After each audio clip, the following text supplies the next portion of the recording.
iniimbitahan nila ako na ma-witness yung 100 years na centennial mass, ay 100 years na mass ng centennial coronation ni Ina.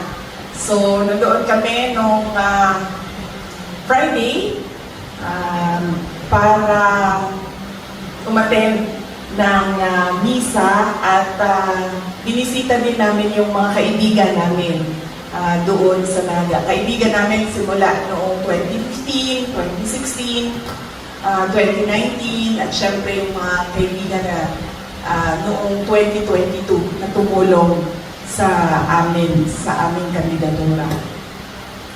Eh pagkatapos noon, sabi ko, puntahan natin yung island barangays ng Vinsons para